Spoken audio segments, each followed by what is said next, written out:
Welcome to AI for You. Today's use case focuses on creating a daily AI learning habit through scheduled prompts. Many people I talk to in and out of higher ed ask me how they can develop their AI skills and where to start. Instead of approaching AI learning as a major project, try setting up an automated daily learning prompt. Using ChatGPT's task feature or any AI tool with scheduling capabilities, you can create a custom learning plan that delivers a new AI exploration exercise into your inbox every morning.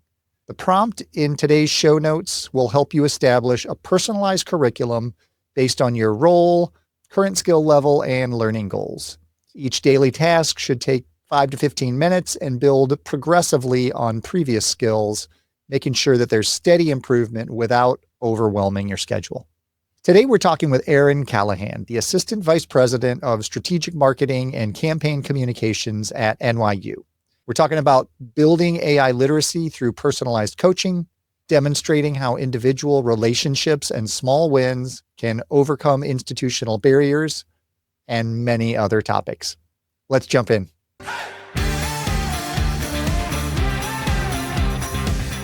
Well, Erin, thank you so much for joining us today. Appreciate you having me. So tell me a little bit about how you're integrating AI into your work at NYU. So I have been really, really lucky. At NYU, I moved over into university development and alumni relations about 2.5 years ago. Prior, spent about 20 years in student affairs. So always sort of been outside of the classroom, always been in sort of marketing comms roles that had some sort of technology overlay. And we're always looking, obviously, to do more with less. So I have been very lucky that when I moved over into this new role, that the leadership that I'm working with just sort of immediately was intrigued by AI, intrigued by what it can do for our employees, and it was refreshing. So I know a lot of schools have issues with, is Central doing this? Is IT doing this? Who's going to do this? And we were very lucky that we just started locally. And I was sort of given the go-ahead to start doing some trainings and start doing some research. It's taken off. I think I told you we had a pretty good meeting with Amazon about a week and a half ago. Right, that's huge. So we were lucky when I approached our folks in Central IT to kind of let them know what we were doing on the local level. Local being, we have about 200 employees. So it's not a small shop, but it's small NYU with, 14,000 faculty and staff and 60,000 students. So when I approached Jen Sparrow, who is the AVP, one of the AVPs for IT, about what we were doing, I was just met with immediate oh, great. And a lot of times you go into IT and you don't know what you're going to get. And this was amazing.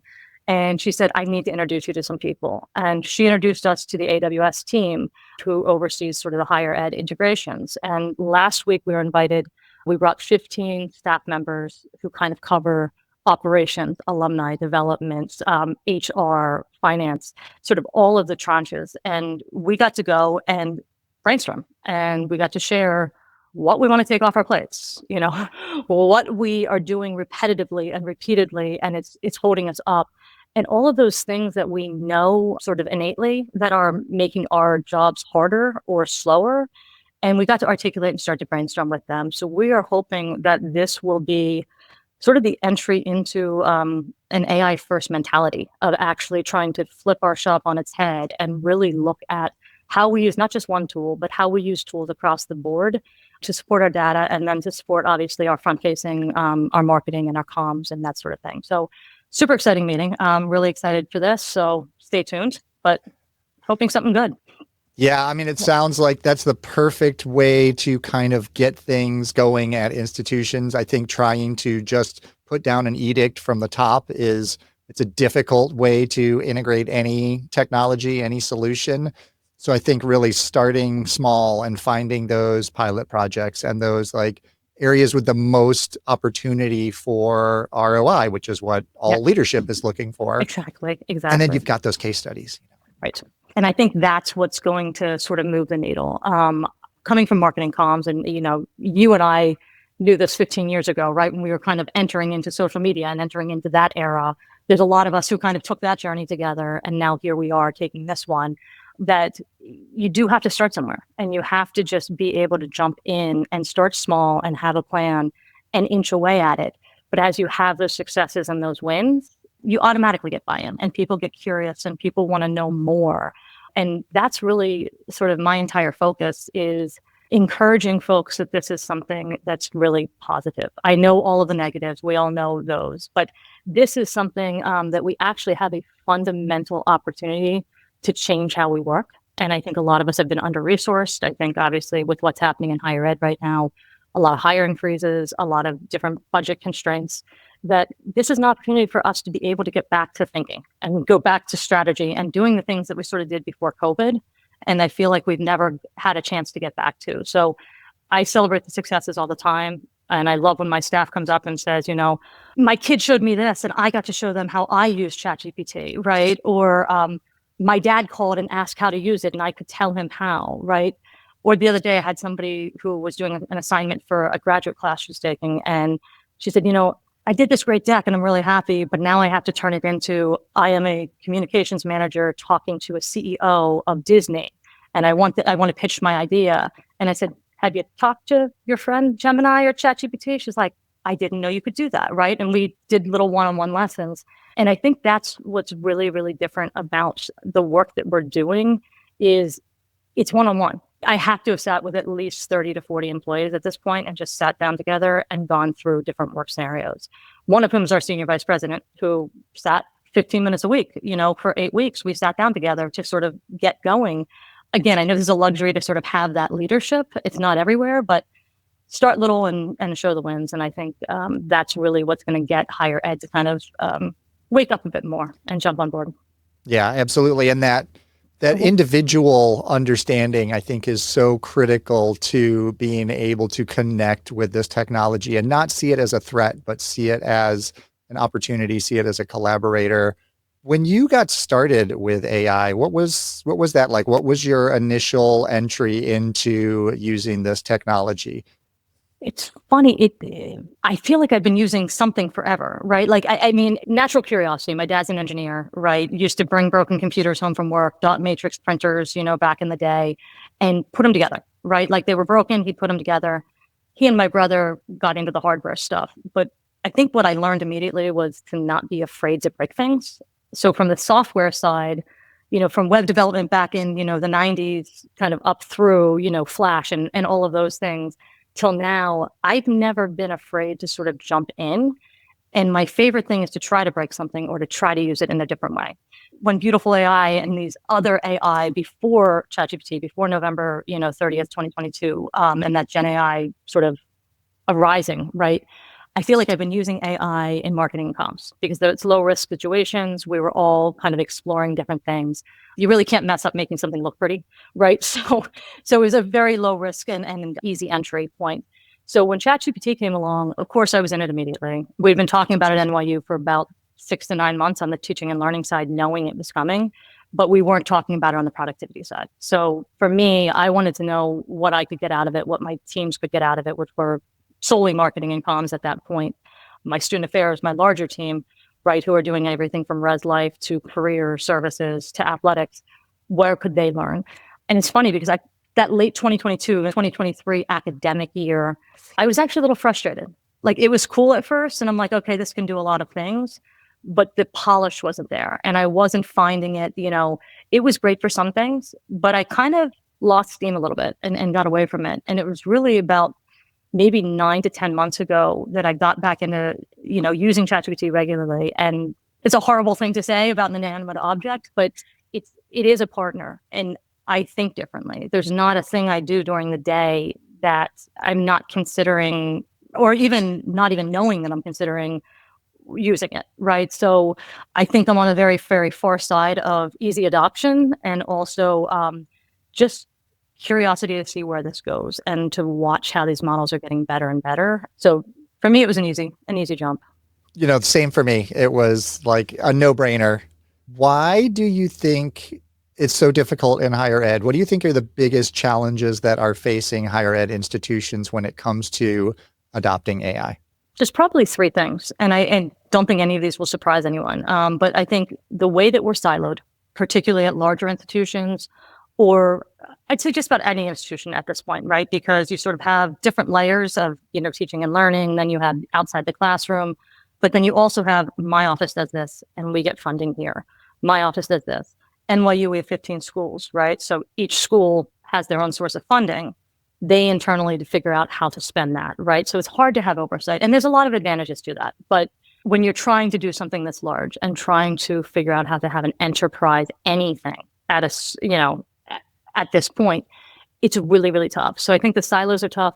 Expense obviously is tough, right? And I'm excited to sort of see this stuff democratized. And I think that will happen over the next year, at least with EDU, because I think the AI companies are seeing the value and the necessity because they can't do anything without us. And they're going to lose 10 years of folks who are not excited about this if they don't get on board now. So I think we're going to start to see our employees able to access the paid Gemini version or the paid ChatGPT version, or take your pick, Claude, be able to access those. So, but expense right now is a big deal. Trying to pilot something for 1 year for my staff for 200 people, you're looking at $15,000, right? We don't have that.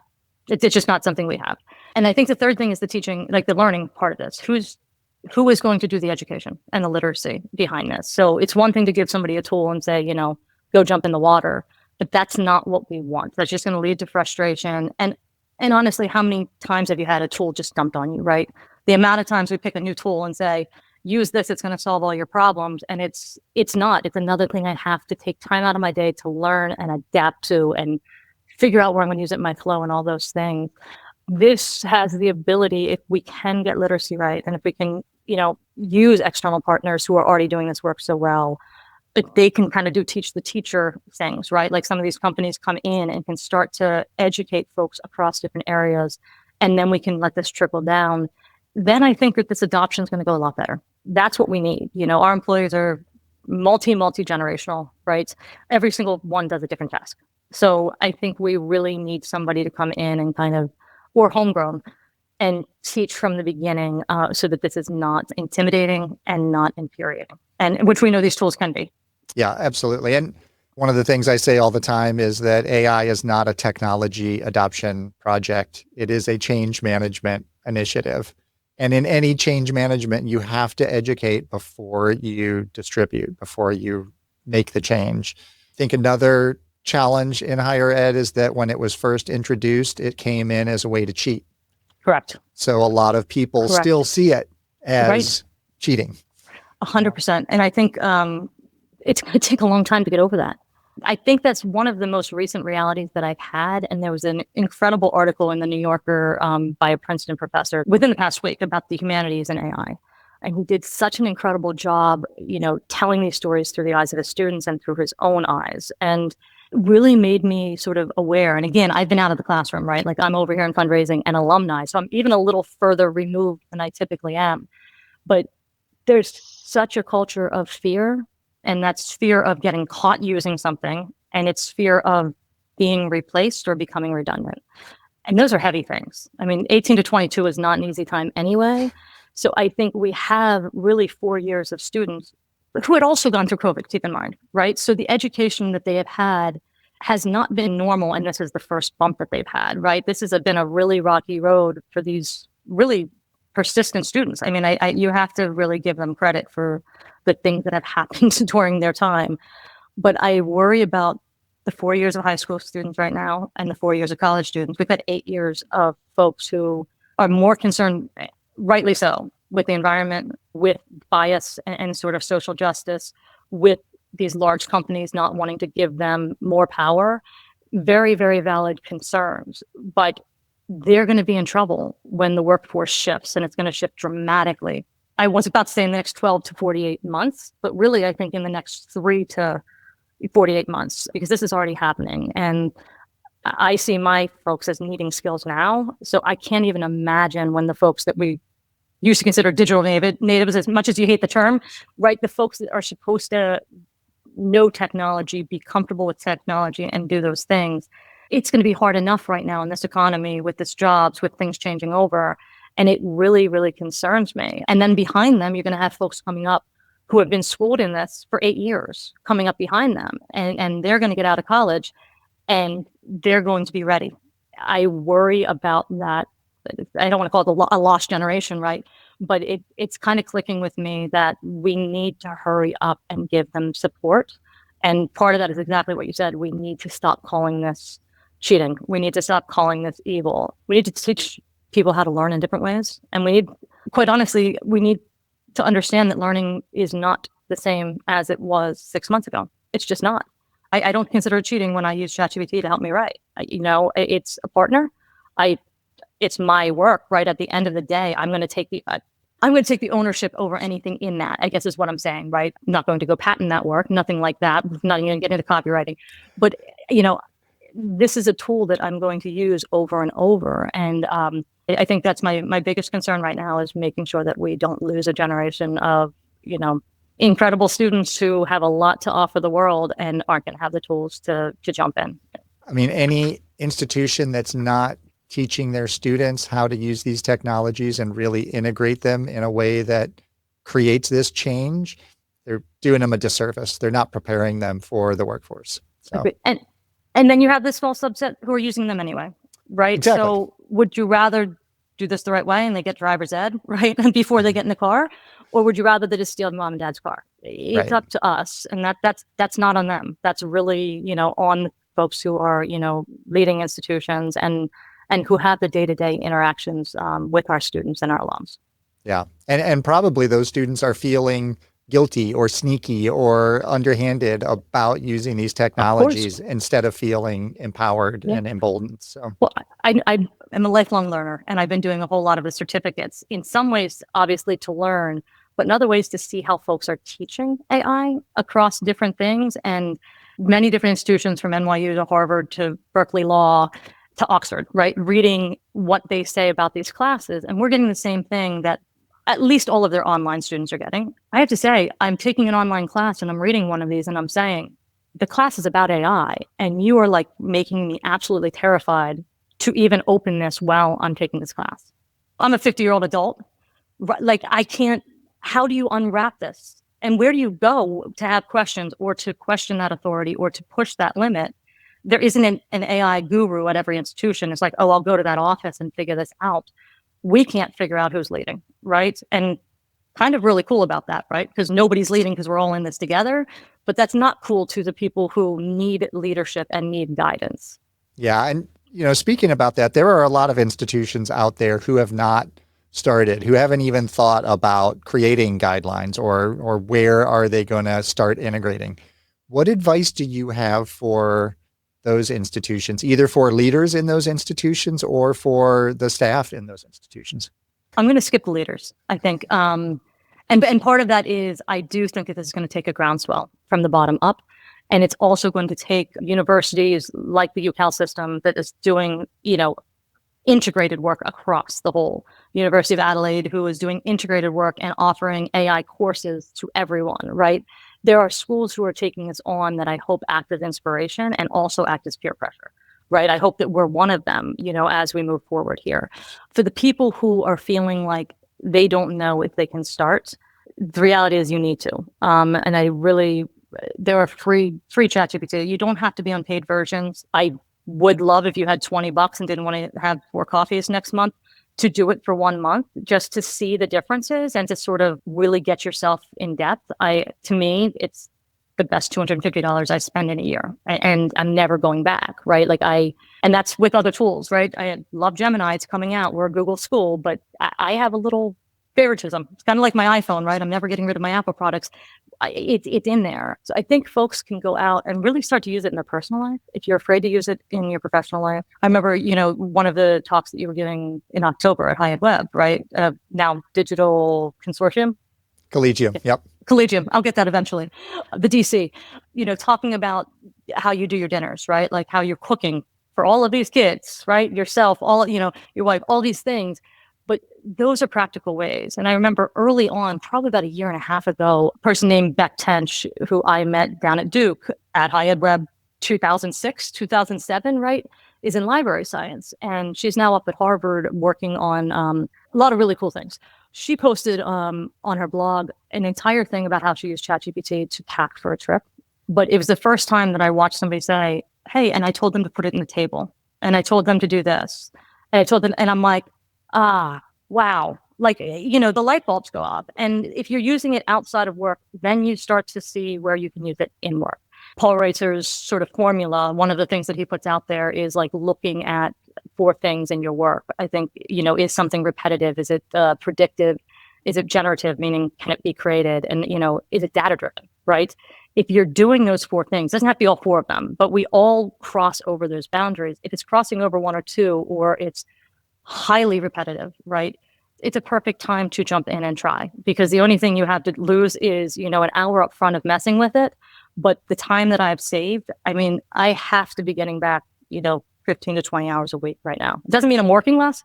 It means that they're getting that many more, which is, but that's great, right? And if we can do that for our employees, it's going to help the greater good. I mean, we're in higher ed for a reason. We're not all in corporates where we could be having different salaries and having different opportunities. We're here because we care about learning. We care about the next generation. We care about ultimately making this world a better place, I think. So I encourage anyone to just sit down. And if you have, kids who are already playing on it, play with them, right? Interact with them, see how they're using it. The dream of mine would be that there's a Twitch out there that I could watch you for a day and how you use it, right? And like, just know and see the prompts and then see how you iterate. So I think the prompt engineering is fascinating, right? I'll just call it prompting at this point, because I think the engineering is intimidating, like how you Google, right? We all put 10 people in a room, ask them to look up what was Amazon's best-selling item last year.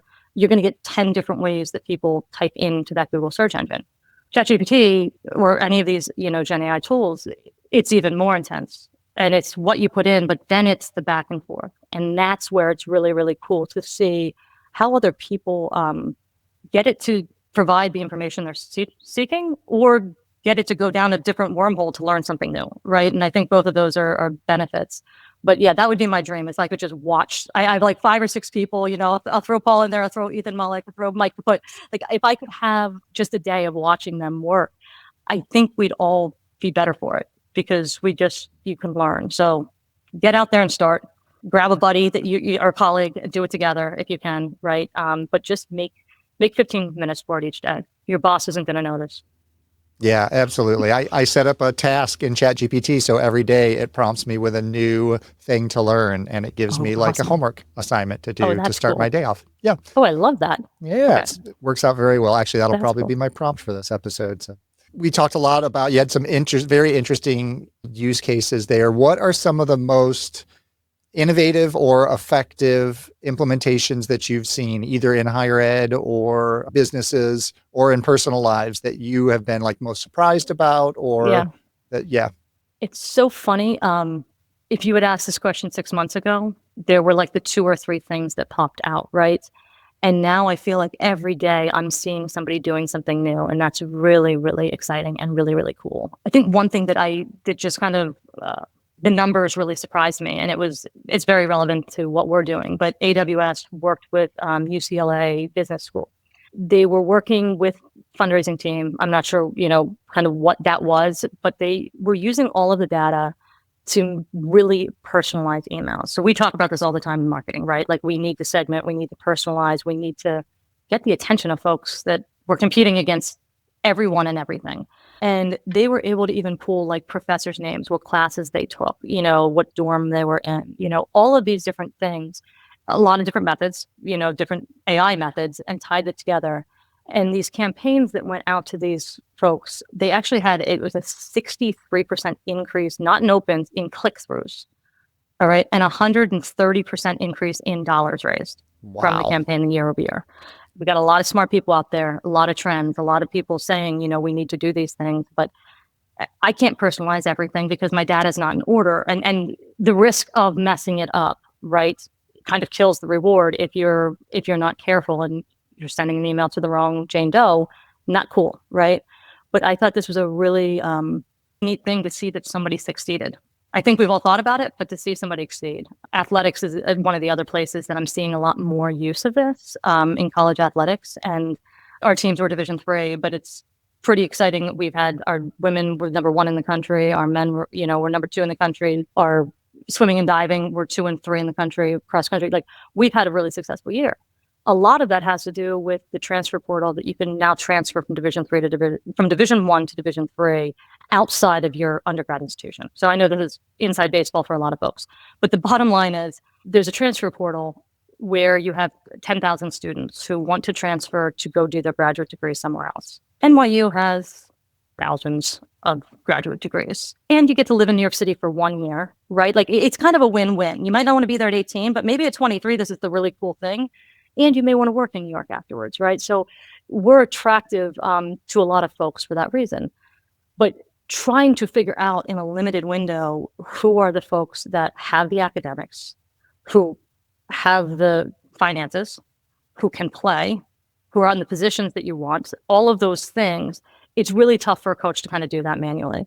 And University of Pittsburgh actually put together an entire system that scans the 10,000 folks in the portal based on the criteria that they're looking for and gives them back whatever that is, that short list of 50 or 100. And I'm just like, again, never would have thought of it. But like the more you start hearing these things, you're like, okay, again, trying to take this much data and get it here. And like, that's what I keep looking at is anytime I'm seeing something with a lot of data or a lot of organization, I am partnering with my friend. We know this technology is changing so fast and adapting very quickly. Where do you see this going in? I used to ask people 3 or 4 years, but that's just way too far out. In the next year or two, what do you think we're going to start seeing? How is this technology going to impact our jobs and our institutions? I'm actually going to break out of higher ed a little bit because I think this is so big. And I think there are two schools of thought here. There's the people who don't think this is going to happen, and there's the people who know it's going to. Right. And I talked to my friends, and I have to say, there are a lot of people I talked to, from my law school class a year ago who said it's nothing. And I had dinner with them last week, and they're like, I'm using it every day. Oh my gosh. Oh my. And I'm like, cool. Because, lawyers, there's a lot of repetitive things. And guess what? A lot of it will be replaced. This is the thing I think that's going to be so different is this is fundamentally going to change the economy. It's going to change healthcare in a sense, right? It's going to change everything we do. It worries me that folks aren't grasping that. And it worries me that, on the federal level, right? We've got states who are trying to impose all of these regulations and these laws and say, you can't do that, right? Rather than education across the top of we need to be ready to be doing this. And I think markets are going to suffer. And I really think, again, just back to the psyche of folks, it's going to be weird. It's going to be really, really weird. I have a lot, former professor of mine who I adore, journalism professor. Every week I see complain on Facebook about why is this automated thing? I'm done with AI. I'm done with AI. I'm done with AI. I don't think he's ever used it. And if I could sit down with him for a half hour, I think he'd be like, I get it. Right. But we're not doing that. We're not getting the information to people in a way. And again, the cost is a factor right now. Free is free, but to a point. We're going very fast. I think in the next year, we'll see sort of the foundation models kind of slim down now and go down to maybe 3 or 4. I think the applications that are built on top of them, I think are going to balloon. Then I think it's going to kind of come back together, maybe in 24 months, that 24 to 36 month. I don't think we're even going to realize that they're applications. I think they're going to be built in, and we're going to be back to sort of, your iPhone's not a phone anymore. It's your whole device. But I think that's all going to happen that rapidly. I can't remember who said it, but there was a quote about maybe 5 to 10 years after AGI happens, this world will look different then to now than we do now to the 1500s. Again, believe it or not, right? But this stuff's happening. So I don't know. It's going to be fascinating. Yeah, I mean, and we talk so much about AI and focus so much on that, but if you look at some of the other adjacent technologies that are advancing at a pretty significant rate, robotics, AR, VR, bioengineering, we're going to be in a very different world in a few 100%. years. Yeah. And even like on the medicine side, right? Like there are going to be so many amazing things that can help us, but how are they going to be divvied out? Who's going to own them? What is that going to look like? US, we're lucky in this with the healthcare that we have. I mean, we may not feel that all the time, right? But we have access to a lot of things. I mean, Europe, others, but a lot of countries don't have that. So this, we need to make sure that we're looking across things and that the people who have the power to do so are investing in AI that really is going to help humanity, not just help, the powers that be and doing it for the money and to be richer and to do those things, but to hope that this doesn't really tilt the world on its head. Yeah, I mean, I think AI has so much capability and potential to make the world a much better place, but it also could very But easily we're lean humans, the other Brian. way. We So, are. I know. I know. so it's as good as we are, and well, might be better, but Right. it's Right. very interesting. So So, one of the questions I always end with is what specific AI use cases are most useful and helpful to you in your life, either personal or professional? I still think the custom GPTs are still a thing. I keep thinking of new ways and other things to do. And this is kind of back to, again, my dream would be to be able to have a library of watching somebody else do these things. Like even the prompts, like, right, you read a LinkedIn post and they say this cool thing. And I'm like, just give me the prompt. I just want to see that nugget, right? I don't need to take it completely, but I want to see where you started, right? And again, I think that's a barrier to adoption, right? Is nobody wants to share everything. Fine. But the reality is, if you can do something really, really cool, does it hurt you if somebody else can too? Right. Like, and I hope that we can kind of start sharing that information because, again, with being able, and again, this is not on the free plan with ChatGPT. In Gemini, you can do gems. So kind of the same or a similar thing. But I think being able to customize your workflows for yourself, like I write a ton and I ghostwrite quite a bit for other people, and being able to have help that knows, okay, I'm writing this for this person this day, this for this person this day is huge.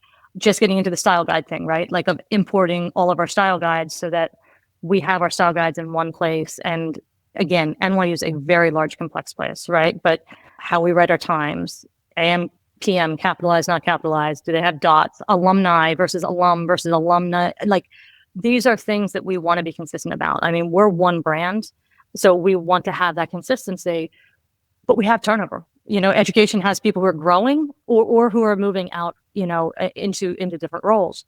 So I feel like getting those together, the stuff that causes people to take an extra step in their work, and it's a pain, like they don't want to proofread this stuff, right? They don't care. And I don't blame them, right? It's a barrier to the work and the thought process and the genius that they have. So if we can have these tools that really they run it through and it gives them everything back, I think this is what we're hoping to do sort of with Amazon in a lot of different ways. I also think the other thing I'll say is the agentic stuff, take that how you will. Chain of thought reasoning and being able to natural language process, say, I'd like to send here I am talking to my friend, right? And I actually dictate because I can't keep up with my fingers. Like we're that good of friends at this point. But, saying I want to write an email that's going to all of the alumni who were at our Heights campus, who graduated between 1975 and 1979 and currently live outside of the US and have not attended an event in the past 5 years. And it says, here's your list. Would you like me to draft that email for you? And it's yes, right? And then you finesse that and say, would you like to send? And it's connected to Marketo or Emma or whatever server you use, and it's sent. And we're not far off from this. This should be, and again, it's going to be funding. It's going to be, will it be democratized, or will this be universities who choose to go all in and will pay off down the road? Or will this higher ed's left behind again, right? Healthcare starts doing it and we're left behind again because we can't get our act together in a sense because we're so complex and complicated. There's no blame there, but just that's sort of how we roll, right? That would change my life. Just the amount of hours that we're spending editing and doing these things. Like I want to spend time connecting with our alumni and connecting them to one another and giving the pride of NYU, right? Like that's what I want to spend my time doing, not editing emails and QAing or QCing lists time and time again, because is this the primary email? Hold on, Yeah. all of these things. So Yeah. that was not one. I'll just say that. That was all good, though. It was all fantastic. Erin, I can't thank you enough for coming on and sharing your insights and your thoughts with the audience. If they want to stay in touch with you, what's the best way for them to go about doing that? LinkedIn, Erin Callihan, all one word, Callihan. Also, my email is erin.callihan@nyu.edu. And I think that's out very publicly, so you don't have to bleep that out. Well, it is now. So Awesome. awesome. Okay. Excellent. And I welcome it. Again, I've gotten more out of this in the past 6 months, being able to geek out with you and Tina and Stephanie and folks across our network. It's motivated me and pushed me to get this work done at NYU, right? And I think we need colleagues who are really pushing the limits. So again, if you're trying to do that at your university and you have questions or just are looking where to start, I'm always happy to chat. Absolutely. Well, thank you very much for coming on the show, and we'll talk to you again soon. Yes, thank you. And congratulations, Brian, on your move. Thank you. I appreciate that. Good luck. I could have kept this conversation going for at least another hour. Erin's approach to AI adoption at NYU offers a refreshing counterpoint to the often technology-focused discussions about AI implementation. And what really stands out is her emphasis on the human element, sitting down one-on-one with colleagues, addressing their specific needs, and then creating a supportive environment for experimentation. By starting with small practical applications and celebrating wins, she demonstrates how institutions can build momentum without waiting for the perfect conditions or comprehensive policies. I really appreciated Erin's concern for students that are caught in that transition, who might be penalized for using AI while simultaneously being disadvantaged in the job market if they don't develop these skills. Her metaphor to driver's education highlights the responsibility that institutions have to provide structured, ethical guidance rather than just leaving students to navigate these tools on their own. The UCLA fundraising example, with its dramatic increases in engagement and donations, offers a compelling case study of AI's potential when it's applied strategically to institutional priorities. Please reach out to me with unique ways that you're integrating AI into your professional and personal lives. And as always, blue skies and keep creating.